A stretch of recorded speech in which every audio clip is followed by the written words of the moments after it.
Alejandro Magno fue uno de los grandes conquistadores de toda la historia.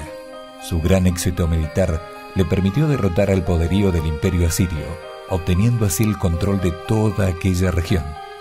Aunque Alejandro murió joven, sus conquistas posibilitaron que la cultura griega se divulgara de gran manera, y como consecuencia, una importante ciudad griega sería el nuevo foco de atención mundial, Atenas.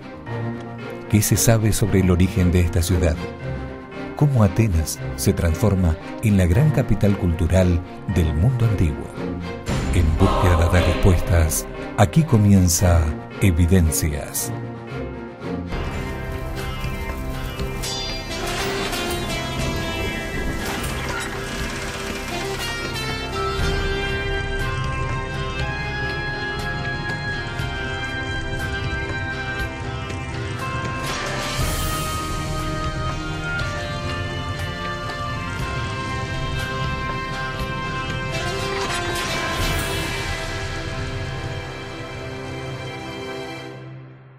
Tenemos algunas grutas que fueron habitadas en el área de Atenas, lo que hoy se conoce como Grecia, cerca del Golfo Sarónico, en la parte sur, cerca de la región que se le llama el Ática. Allí hubieron algunos asentamientos que son prehistóricos, antes de que tengamos registros históricos. Mientras teníamos civilizaciones floreciendo en Mesopotamia y en Egipto, con literatura, con matemática, con grandes esfinges y edificios, los griegos apenas eran cazadores que se reunían en pequeñas aldeas y ellos realmente peleaban entre sí porque no vemos ningún tipo de gobierno central, solamente tribus nómadas que tenían conflictos constantes.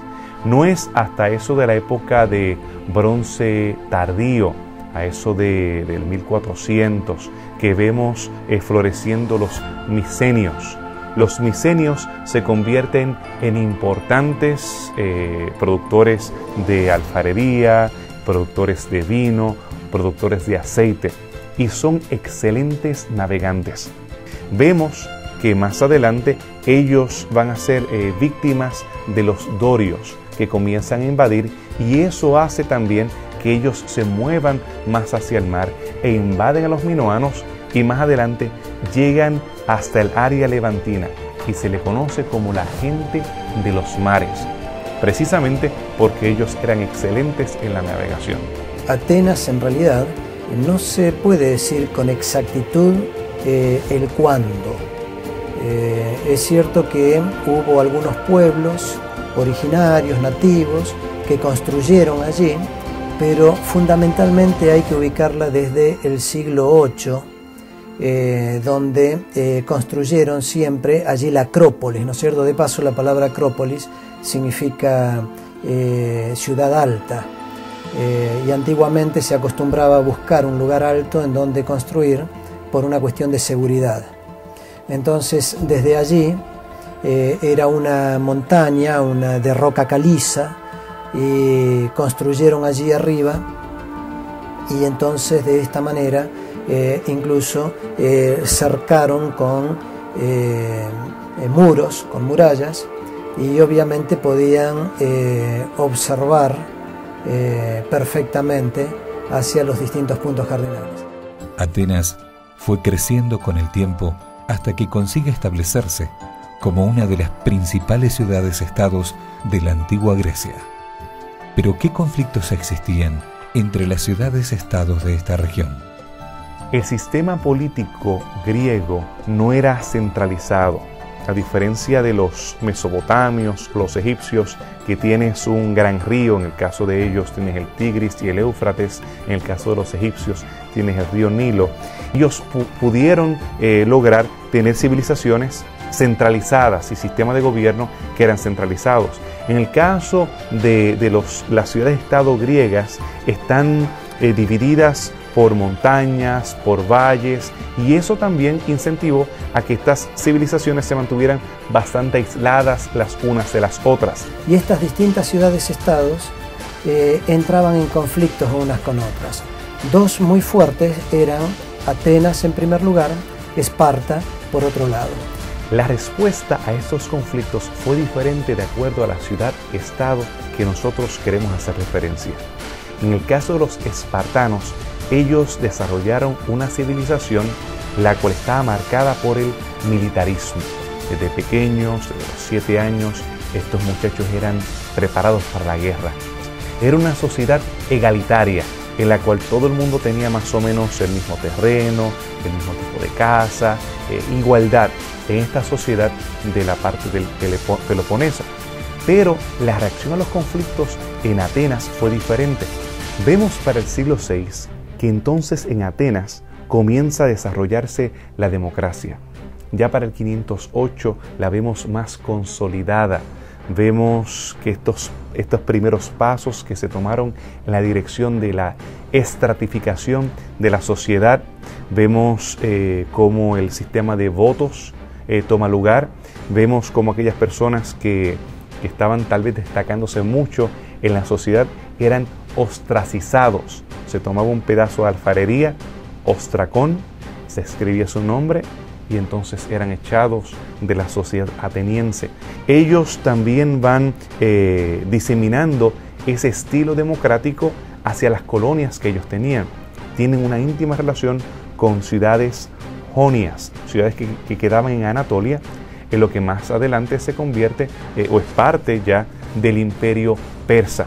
Y ahí es que comienzan los conflictos entre los griegos de Atenas y los persas. Y esto ayuda a consolidar la hegemonía griega y el sentimiento nacional, si pudiésemos hablar de algo de eso en ese tiempo. Porque por la fuerza tienen que aliarse, tienen un enemigo en común. Y el enemigo en común es Persia. Ellos malamente le llaman medos a los medopersas. Por esa razón se habla acerca de las guerras médicas. Entonces Atenas hace alianzas tanto con Tebas como con Esparta para entonces defenderse de los persas. Los persas, tanto en la época de Darío y de Jerjes, intentaron atacar Atenas. Estas invasiones persas incentivaron la paz y la unión entre las ciudades-estados griegas. Pero una vez que los persas son derrotados, los conflictos internos vuelven a intensificarse. A pesar de la victoria de los persas sobre Atenas, el sentimiento fue agridulce, porque Jerjes contempla cómo su ejército es destruido en manos de la flota naval de los atenienses, que los sorprenden con sus trimenes, destruyen los barcos de los fenicios y entonces Jerjes tiene que irse. Lejos de ellos estar listos para un imperio, ellos comienzan a tener conflictos entre ellos. A pesar de que tenemos la época de Pericles y la época de oro, podríamos decir, de Atenas, donde se reconstruye el Acrópolis, tenemos el Partenón y tenemos todas estas estructuras, tenemos que la filosofía, el arte florece. Realmente todavía estamos impresionados por los elementos artísticos, religiosos y la democracia que florecen durante esa época. Todavía está en conflicto con Esparta. Y entonces comenzó un conflicto muy grande por el 431 entre Atenas y Esparta, conocido como la Guerra del Peloponeso. Y en esa guerra lo que hacían era precisamente unirse distintas ciudades-estados. Se unían a través de lo que fue conocido en la historia como liga. Estaba la liga de Delos, que era la liga cuya ciudad-estado comandaba, la ciudad-estado que comandaba era precisamente Atenas. Y la otra liga, Liga de Corinto, que comandaba Esparta. Y entonces entre estas dos ligas, durante un periodo de 30 años, hubo muchas guerras, hasta que finalmente Esparta logró controlar a Atenas. Pero no duró mucho tiempo el periodo de Esparta, porque inmediatamente se sublevaron tanto Atenas como otros estados y se recuperó nuevamente la democracia, que en Esparta obviamente no existía. Es después de la guerra del Peloponeso que entonces hay paz entre estas facciones y en estas ciudades-estado, que nosotros vemos que comienza a surgir el sentimiento nacional griego en base a un jovencito llamado Alejandro. Claro, está Filipo, es el que realmente comienza a poner los elementos claves para el imperio. Él desciende desde Macedonia, convence y también coerce a varias de estas ciudades, va al oráculo de Delfos, le pide sabiduría al mismo, trata de consolidar las diferentes ciudades-estado que habían estado en conflicto anteriormente, y entonces los convence de que tienen ese enemigo en común, los persas. Ahora con Alejandro se galvanizan y entonces atacan al imperio persa. Y según como hemos visto en la estatua de Daniel, de Babilonia a Persia, ahora entonces Grecia surge como un poder mundial. Las capitales de los grandes imperios antiguos siempre fueron el centro de atención político y comercial. Y con la expansión del dominio griego, Atenas no se destaca principalmente por ser un centro político, sí por ser la nueva capital cultural del mundo antiguo. La ciudad de Atenas, durante el imperio griego, ya no se convierte tanto en el centro político o el eje como estaba haciendo durante su rol de ciudad-estado. Ahora se convierte en aquel lugar central intelectual. Se convierte en el cerebro de Grecia. Se convierte en el lugar donde venían los jóvenes para educarse, no solamente en filosofía, en religión, sino también en arte y en literatura y en otras de las fuentes que tenemos de la cultura helenística que se encargan de transmitir. No solamente jóvenes griegos, sino también vienen desde diferentes partes del imperio. Llegan hasta Atenas a sus liceos y universidades a educarse y entonces regresar a sus lugares para seguir dispersando y diseminando la cultura helenística. Así que Atenas fue reconocida como la ciudad del intelecto, del raciocinio. Por eso tenemos, ¿no?, los ilustres que salen de allí, Sófocles, Sócrates, Platón, Aristóteles, Demóstenes, personajes que hoy en día todavía su influencia, su filosofía está bien marcada en la sociedad y en todos los ámbitos donde hay universidad o donde reina justamente el saber.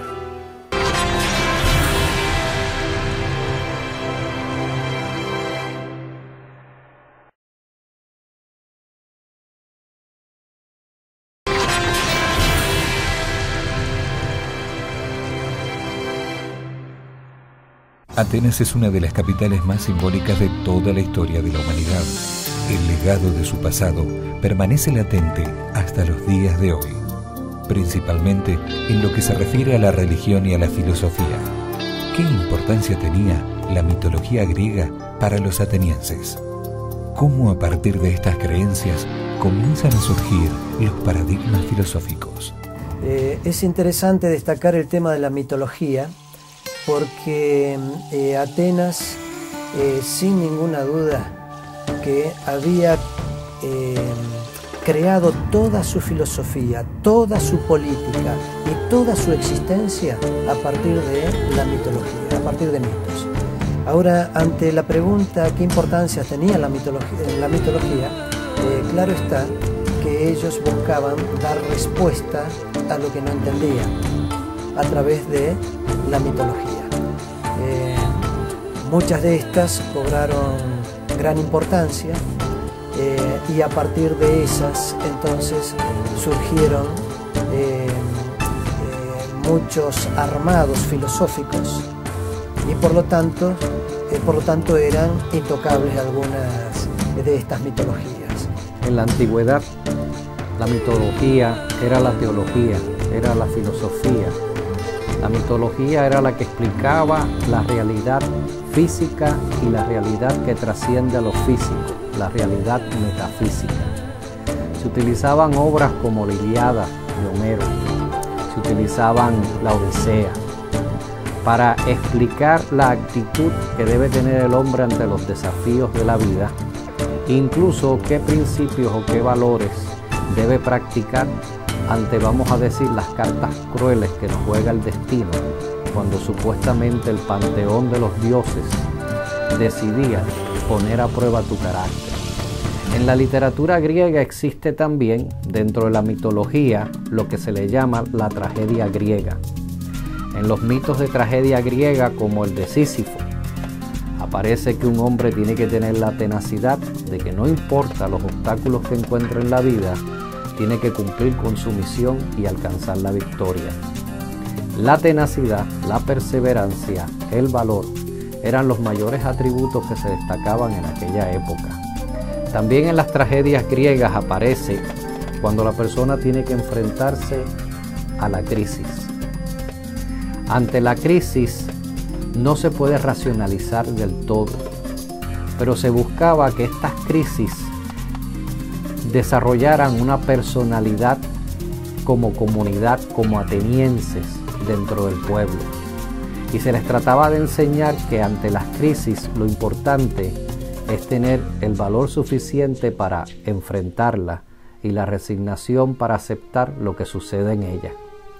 Interesantemente, Platón criticó las tragedias griegas porque él consideraba que este mundo, el mundo físico, es pasajero, que el cuerpo es transitorio, es una prisión del alma, y por lo tanto la percepción que tenemos de esta realidad no es la verdadera percepción que deberíamos tener. Así que al fomentarse que fueras valiente y enfrentaras la crisis, se desarrollaba un espíritu en la comunidad griega de unidad y de identidad ante la adversidad. Pero a Platón le preocupaba de que se definiera la realidad por lo que se percibe, por los sentidos, porque él planteaba en su escuela filosófica que la realidad trasciende los sentidos y que en realidad lo que aparentemente pasa en este mundo no es tan importante como lo que es la realidad que hay una vez que el cuerpo sea liberado de la prisión en el que está sometido. Entonces, de esta manera, ellos trataban de explicar, dar respuesta y así darle coherencia a el caos, ordenar lo que no podían comprender, y a partir de las mitologías trataban de hacerlo. Flavio Josefo, un antiguo historiador, dice que los atenienses, aún más todavía los atenienses en todo lo que era Grecia, se los consideraba como los más píos de los griegos, de los más santos, por la cantidad de estatuas justamente que tenían en la ciudad. Algunos hablan de 3.000 estatuas en Atenas, ¿cierto?, en los días de Pablo, por eso impactó tanto al apóstol, ¿no? El lugar más importante de Atenas era la Acrópolis, justamente la ciudad alta, superior, la parte alta superior de la ciudad, donde era una colina de unos 160 metros, donde había varios templos famosos, de los cuales los principales y más hermosos eran el Partenón, Erección y lo que sería el templo, ¿cierto?, de Victoria sin alas. Son cosas que marcaban, ¿cierto?, que marcaban el hecho de que dentro de Atenas la mitología era parte de la vivencia diaria, y entonces por eso ocupaba un rol muy importante en sus creencias. La filosofía griega se levantó en Atenas como una nueva forma de explicar la realidad. Los pensamientos y los conceptos así desarrollados son importantes e influencian a la sociedad hasta la actualidad. Por otro lado, la Biblia presenta que el apóstol Pablo fue el pionero en llevar el cristianismo a esta ciudad. ¿Cómo este mensaje fue recibido por los atenienses y cómo contrastaba con la filosofía local? Cuando vamos hoy a Atenas y vemos las columnas y vemos los bustos y vemos los curios, los jóvenes desnudos, y vemos las diferentes imágenes, debemos pensar en Pablo. Según nos escribe el libro de Hechos, él se conmovió cuando vio la idolatría de la ciudad de Atenas. Y él, al ver todo eso, él quería compartir el Evangelio. No quiso esperar a sus amigos, él quiso compartir el Evangelio. Y fue al área donde todos estos sabios se reunían. En el ágora allí acostumbraban a debatir, a escuchar distintas filosofías, formas de pensar, hasta tal punto que se podría decir que quizás entre ellos los atenienses se solían preguntarse o podían preguntarse qué hay de nuevo. Y entre ellos, entre los que estaban mientras el apóstol Pablo hablaba, estaban los estoicos y los epicúreos. Dos posturas filosóficas distintas, posturas filosóficas que aún en la actualidad golpean. Una de ellas, los estoicos, que se caracterizaban por la imperturbabilidad, es decir, alcanzar la felicidad sin que afecte las desgracias. Entonces, de esta manera, como que eran insensibles a las desgracias que podían sufrir. Enseñaban que la verdadera sabiduría consistía en ser dueños y no esclavos de sus circunstancias. Así que las cosas que no estaban así en su poder, ellos como que las ignoraban. El que buscaba la sabiduría se le enseñaba a ser, digamos así, indiferente al dolor, a mantener una neutralidad intelectual. Es decir, aquello que te afecta, tú lo ignoras. Y entonces creían en Dios, pero el Dios de la razón. Y entonces de esta manera tenían un pensamiento más bien panteísta.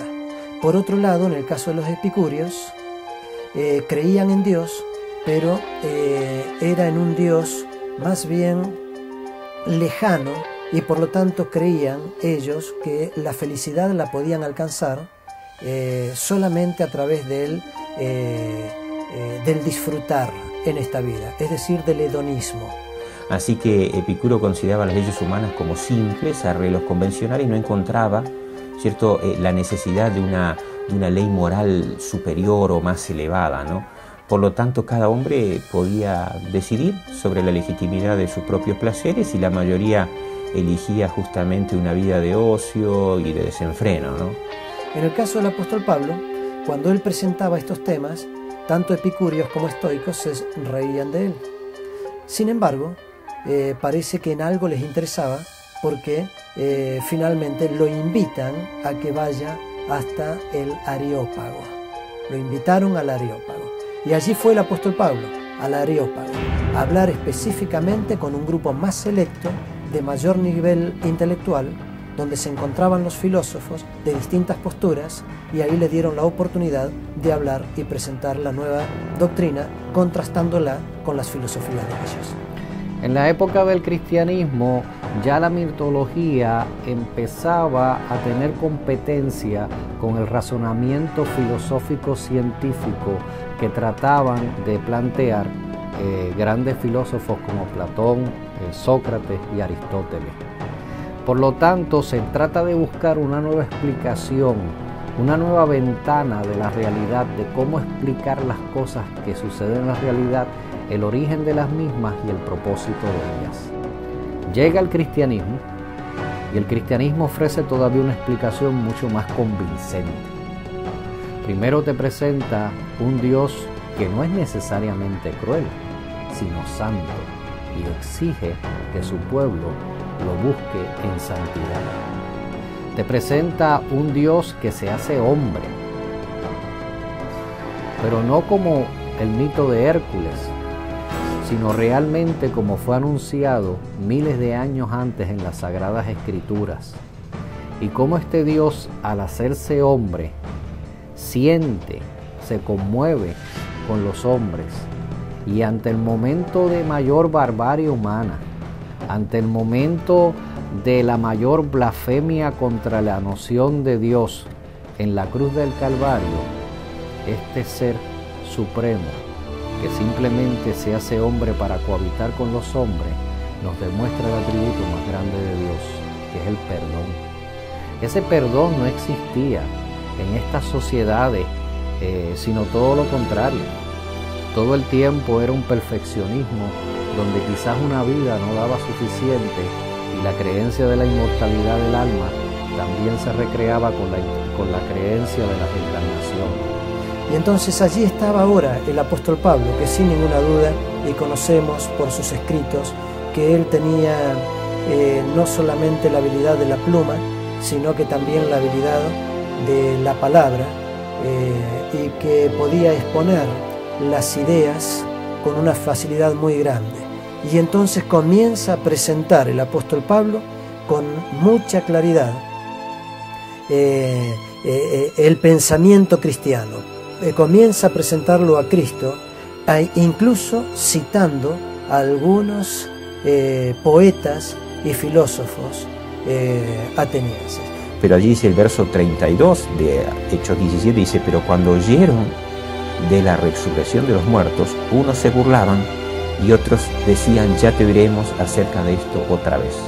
Las consecuencias de la introducción del Evangelio la presenta el verso 33 y verso 34 del capítulo 17 de Hechos. Dice: y así Pablo salió de en medio de ellos, mas algunos creyeron, juntándose con él, entre los cuales estaba Dionisio, el Areopagita, una mujer llamada Dámaris, y otros con ellos. Quiere decir que a pesar del rechazo del Evangelio, principalmente de la resurrección, hubo creyentes allí en Atenas que siguieron el Evangelio que Pablo había predicado. Atenas tuvo una recepción fría del cristianismo, en el caso de Pablo, a diferencia de Corinto o Éfeso, donde él pasó más tiempo. Pero aún así, poco a poco el cristianismo fue haciendo su mella, y entonces se convirtió, después de la caída del imperio como tal, en uno de los centros principales del cristianismo para esa parte del mundo.